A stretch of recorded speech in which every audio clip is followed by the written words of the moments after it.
გამარჯობა, მოკლედ კიდევ ერთხელ შევეხოთ ხაზარაძის და ლელოს გადაწყვეტილებას საკრებულოში საარჩევნოებთან დაკავშირებით მონაწილეობის მიღებაზე.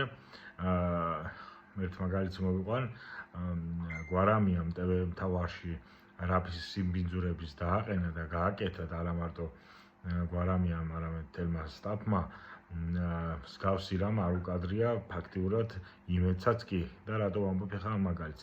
როდესაც ტვ მთავარი დაიხურა, არც საზოგადოებას ჰქონია პროტესტი, მასას დაახლოებით 95%-ს არც უგრძნია მისი დახურვა და ვინც საქმეში იყო ჩახედული ან ზოგადად პოლიტიკურ ცხოვრებას თვალყურს ადევნებდა, ყველამ იცოდა რა სიმბინძურე იყო და გულშემატკივარი არ ყოლია. და ახლა აკავშირი ხაზარაძესთან. მოკლედ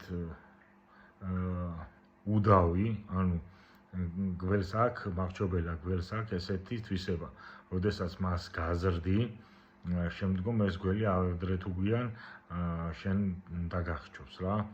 ხო და ამის მაგალითია 2020 წელს, როდესაც საკრებულოების არჩევნებში პარლამენტის ლეგიტიმაცია მიეცით, იმ საბაბით რომ საკრებულოებს მოიგებდით 2021 წელს გადაგახიათ არიბაშვილმა ულაპარაკოთ თავზე არჩევნები, იგივე მოხდება ახლა 2025-ში, მაგრამ იმისგან განსხვავებით, მაშინ ბიძინა დემოკრატობა ნავდა, ახლა ფეხებზე კიდია დემოკრატია და მსგავსი რაღაცები და არც ვინმე იქნება თქვენი მხარდამჭერი, არც შეგიცოდებთ და არც არანაირი გულისტკივილი არამე არ იქნება თქვენს მიმართ, როდესაც ბიძინა თქვენს მოგადგებათ. დაიმახსოვროთ ეს ლელო და ყველას, ვინც დღეს ბიძინას ლეგიტიმაციას აძლევთ. კარგად გრძანდებოდეთ, გამოიწერეთ იდეა TV.